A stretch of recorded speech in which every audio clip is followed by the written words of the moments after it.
I know we touched on earlier about you creating that source and you basically just did something to the hip hop world that took it to another level. You know what I'm saying? So how did it end up you know going away? You still got it, or what's the story on that? Sure. So throughout the '90s, the source kept growing and growing and growing and getting bigger. And that whole vision I had, we eventually by maybe '97 we started outselling Rolling Stone magazine. Mm. Um, Became the number one selling music magazine on newsstands in the world. Um, Began to, you know, really diversify the brand, Mm-hmm. which was kind of, ahead of my time, Mm-hmm. ahead of the time, because most people in the magazine business back in those days didn't really think of magazines as brands Mm-hmm. and didn't really do a lot with the brands of the magazine. I was really among the first to be like, I'm gonna do the Source Awards, I'm gonna do the Source Hip Hop Hits compilation, I'm gonna do the Source clothing line, and different things with the brand name.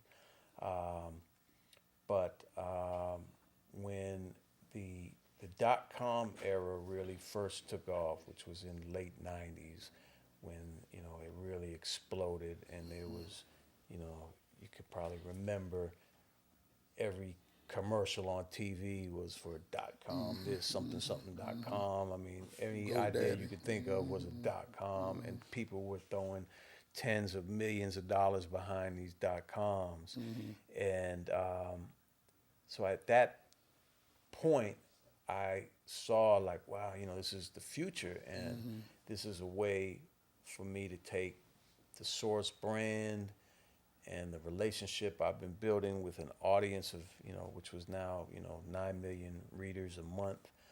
Um, and now I can really reach everybody all over the world because, of Mm-hmm. course, hip hop, was in every country Mm-hmm. around the globe by that point. Mm-hmm. And me having been so successful and having everything kind of work all these years, and also having the determination to stay independent.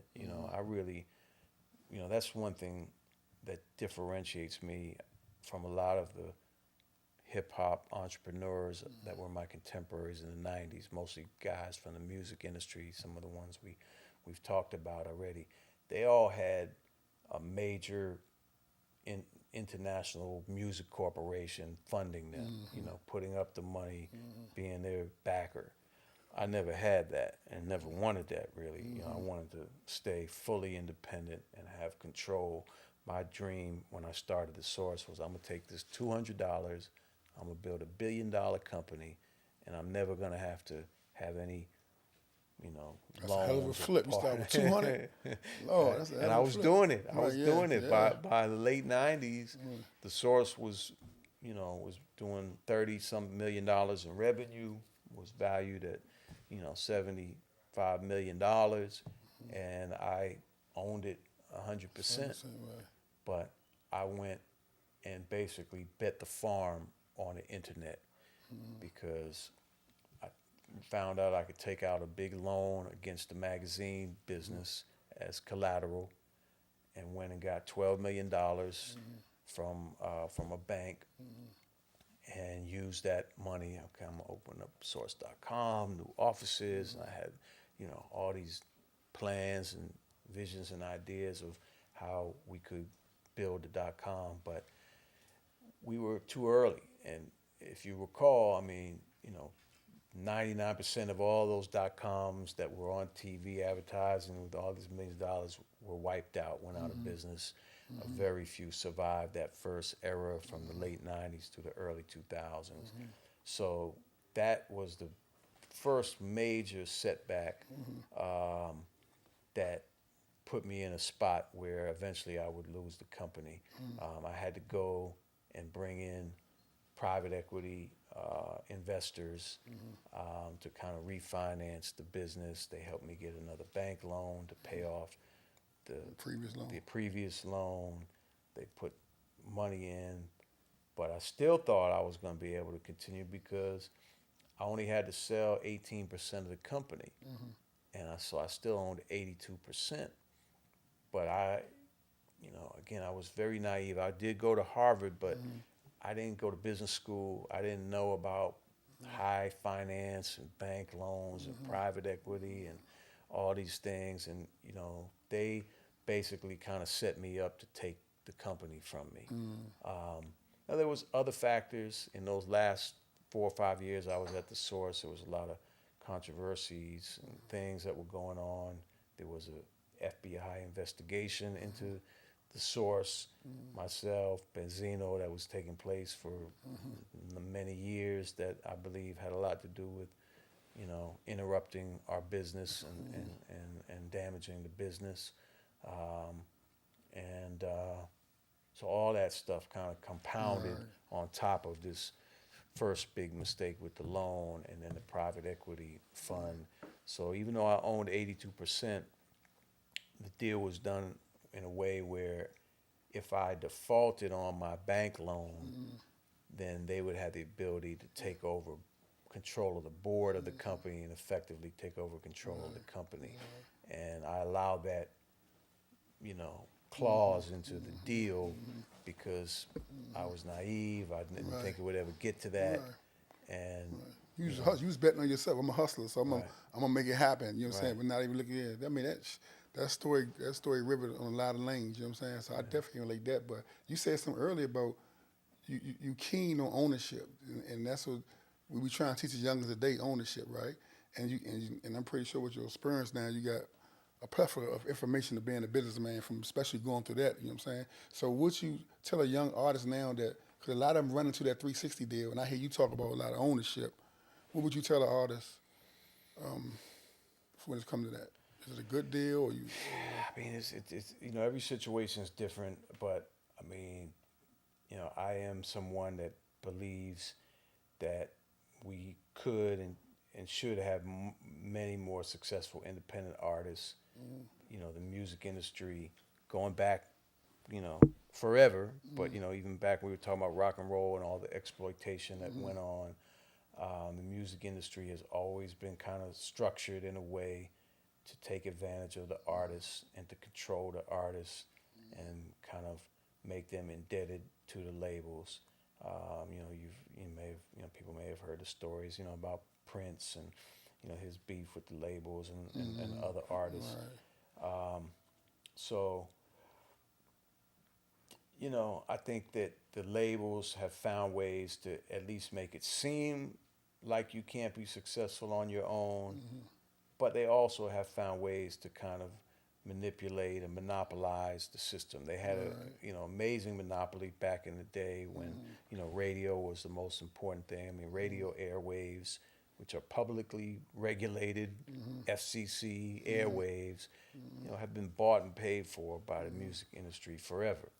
Radio stations will only play but so much music if they're not getting paid. And there's different tactics and ways that gets done, but that's been going on, forever. That was one of the ways that music industries, music companies controlled things and kept the independents from being able to really break through. And there was lots of other ways. And now in the digital world, they found other ways to do that. But So I always felt like, I've always felt like, he's sort of veered off, but like when Chance the Rapper really broke through 5 years or so ago, he was the one I really felt like, man, this is the guy who gets it, because he would always talk about independence and not selling out to the major labels, and he did it. I mean, he became a huge success without having to sign a major label deal. I thought that was gonna like inspire other people, but so in the end, I would tell people, I mean, the money, might be good if you sign a deal and you want to get that upfront money, but if you really want to have control, I would urge artists to try to stay independent. Okay. Let me ask you one more question about the source. Playing money more than quarterback. If you can go back in a time with the supposed East Coast West Coast beef, do you think anything that you could have did in your magazine to kind of water it down some? It's being Money Motor Quarterback now, or it was too Well, far gone? I tried. I tried, and I've talked about this because, you know, other magazines, in particular Vibe magazine, you know, was a magazine that kind of helped foster a lot of the, you know, the confrontation and the negativity from the way that they reported on these things, the things that they printed, you know, on their covers, and the things they allowed in the magazine. You know, I was very careful to, you know, read every interview and every article and make sure there was nothing that was too inflammatory. And, you know, one of the covers that I did during that era, which was a very memorable Source cover, was Suge Knight on the cover standing in a red suit in front of the Rolls Royce. But if you go back and you look at that cover, it says, You said no beef or something, right? it says, it ain't no East Coast, West Coast thing, in quotes from Suge. Suge Knight is not an East Coast, West Coast thing. Like, and that was something I did intentionally. Like, I mean, put that message out there. And when he took that shot, he was fully on board of that. He wasn't being political. No, he was fully feeling like, I want this message to get out also. With that cover, yeah. Okay. Yeah. Okay. That's cool then. So I tried, but it was, you know, it was too far. It was too far beyond my gone. abilities to really, you know, and you know, since we're talking about that, and I touched on the federal investigation of the Source, I'll just throw this out there too while we're on that. I mean, you know, to me, the federal government has been, you know, involved in the hip hop world since the early days, since the FBI sent a letter to NWA's record label about "Fuck the Police," and you know, they've done a lot of things that are similar to what the FBI did in the '60s with the Black Power movements, and you know, the way that the FBI, the CIA, you know, had people killed. You know, the list goes on from the Fred Hamptons, and Malcolm X, and Martin Luther King, etc. The way they infiltrated these organizations and used what they called agent provocateurs to stir things up and create beefs internally amongst them. To me, there was a lot of that played into that East Coast, West Coast that doesn't get talked about. Exactly. They want you to think it's a narrative of the streets, and this is what the, you know, the streets and the thug life will get you. You know, Tupac got what he deserved. He was a thug, and you know, that's the way, you know, it was supposed to be. But I don't buy that, and whenever I have a chance, I try to get people to think about think out the box and all that. Right, Definitely. What do you see hip hop in the next 20 years? I see hip hop finally really growing to another level and really helping change this world and eliminate the racism, the systemic racism that plagues our world at its core still today. I mean, hip hop had the power. That's the path I believed I was on with the Source and with hip hop in the 90s, was we were going to finally be able to like organize ourselves to gain the kind of power politically, socially, to really make changes. And, you know, unfortunately, I got, you know, kind of knocked off the block, and hip hop was taken over more by these corporations, which I believe have steered it in a direction that has been counterproductive for that kind of thing. So my belief and my hope and my vision is that we can bring it back to not only being a culture that makes lots of money and is fun and exciting and entertaining, but that also can do something about these problems, correcting these problems. I mean, there's violence, there's these jails. I mean, there's a lot, you know, better than anyone else. It's still as bad, if not worse, than it ever was out here. And you shouldn't have this music that makes billions of dollars that is a product of the pain and the struggle of people from the inner cities, from these hoods, and these hoods still be the going through what they're And I going get no through. benefit of it. And that segues to my next question. With all the stuff you see going on in all the urban cities, you got any ideas or suggestions what you think can help kind of calm some of this violence down? I know we ain't got no magic wand, but Right. any thoughts on that? Well, my thought is, and I want to go back, bring it back to what I'm doing now. I didn't finish talking about it, but my thought is to build this platform, Breakbeat, which is a platform for the hip hop community, created from within the hip hop community with our best interests in mind, bringing a diversity of voices and stories and information across the board. It's not just music. Hip hop is a way of life. It's a way of thinking about the world, a way you think about issues and everything. And I think we've seen a divide between the older and younger sides of the generations now. So you have the older people, like in our age bracket, many of whom, I don't mess with this mumble rap. This isn't real hip hop. Right. And then you got the young people that's just like, man, you guys are just old and out of touch. Right. But beneath the surface, you could be 51 years old and your nephew could be 21 years old. You guys might not like the same music. Maybe you do. There's some older people that we still are in tune with what's going on with the music now. But you don't have to like the same music. Beneath the music, the way you think about things, the way you look at things, you have a lot more in common, and that's what has been lost. And I think if we can find the way to connect those dots, I mean, think about it, from 15 to 55 years old, the amount of people who love hip hop, who have grown up on hip hop, who have been influenced, their mind has been influenced by hip hop to think about things in a different way. If we could all get on the same page, I mean, we would be unstoppable. And that's, to me, what it's going to take.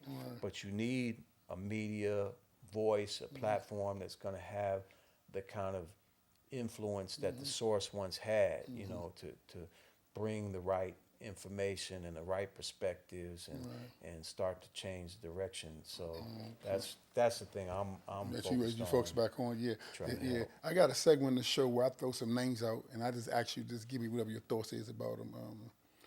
So I'm gonna start off with Jay Prince. Oh man, Jay, that's one of my dearest friends. One of the few guys in the music industry that I've been able to become and stay friends with all these years, because he's one of the few, real ones. One of the real ones, huh? One of the real ones who really, you just look at what Jay has done, and there's so few people in the hip hop world who can still go back into their hood, on a daily basis and be comfortable, accepted, and are doing things to help those communities. So many of these successful rappers out here, they don't go back to where they came from, and they're not doing anything to really impact those communities. So, Jay is one of the real one. One of the real ones. That's you look at him. Okay, Hugh Hefner. Hugh Hefner. Never met him. What he did with his brand, he's one of those few magazines, like I was talking about, Playboy that actually magazine, saw Playboy as a brand, and obviously was incredibly successful in taking that brand and doing all kinds of things with it. Obviously someone who loved to have fun, loved women, and that's what comes to mind. Okay, Larry Hoover. Larry Hoover. Well, back to Breakbeat. We were talking a little earlier about the unsigned hype story that we're telling, that's almost finished. I've also been working for almost a year now on the Larry Hoover life story. This will be a good one. Incredible. I'm the first person to have an authorized telling of his story by his family. And Larry's story is incredibly important, and I think he was a visionary. He was a revolutionary. He was someone that, like, a lot of other well-respected, black leaders, was in a position to really help change things. I think he really, he went through his transformation from Gangster Disciples in the 70s into Growth and Development in the 80s. And when you think about all the kind of renowned black gangsters in our culture, all the ones, that people talk about and, kind of create these celebratory images. I mean, Larry's the only person like that who was politically involved, who was registering voters and was, so I have a lot of respect for him, and I really feel like he was, he's a political prisoner, and that if they hadn't taken him out with that federal case the way they did, that things not only in Chicago but around the country could be and would be a lot different. Okay. Kathy Hughes. Kathy Hughes, I know Miss Hughes and his son Alfred well. Incredible woman who's accomplished so much. Done a lot for this city of DC. Definitely one of our hometown heroes, and just an example of, for women of what you can accomplish, for black folks, but just a really amazing businesswoman. Okay. Last and definitely not least, your wife. Well, I'm looking at her right over there. All I could do is smile. I mean, she's someone who's changed my life, helped really give me a new life, and hopefully what is going to become an even more important phase of my life than anything I've done before. I love her, and she's just a great person. She's just a great person with a great heart. Very kind, very respectful of people, and makes people really comfortable, and people love her. They gravitate to her, and man, I'm very lucky to have her in my life and in my corner. That's powerful. That's powerful, man. The last question, man, I'm gonna ask you: when you finally, get your final last rest, man, how do you want people to remember Dave Mays? Man, I mean, I hope they'll remember me as someone who made a difference, made a difference in the world and helping to change some of these things that we've talked about. That's what's really important to me, is that I can, do something. I mean, I feel like I've done a lot. The Source played a very important role in helping hip hop get to where it is today. We wouldn't have all these things out here without the Source. A lot of people believe that. I believe that, but I feel like my job wasn't finished. And I feel like God gave me a vision and an opportunity to do some things that can really turn things around, and that's what I hope I'll be able to do, and that people will remember me as just a humble person that made a difference. Okay, man. Well, man, I appreciate you coming on, man. Yeah. I mean, I reached out to you. You said, man, as soon as you get the schedule available, man, you got right on top of it, man. I appreciate that, man. I hope Break Beats, man. I hope you take it to the moon, do 100 times better than the source, and I think you're gonna do it, man. And we waiting for it. Yeah, well, thank you, and you're someone that I really respect and look up to as well. Appreciate that. I'm really proud of everything that you've been doing and that you are doing, and hope that we'll be able to do some things together. As definitely. we both continue to grow. Right. So really appreciate the love you've shown me and having me, here on your platform. Yeah, no question, man. You're a DC legend, you're a world legend, but you ours first before you went out there. So I definitely got to, highlight that, man. So That's right. we're looking forward to the future, man. Let's do it, man. All right. All right. Hell yeah. Out the park, niggas know me. Curtbone, little homie. All days, yeah. Been a road,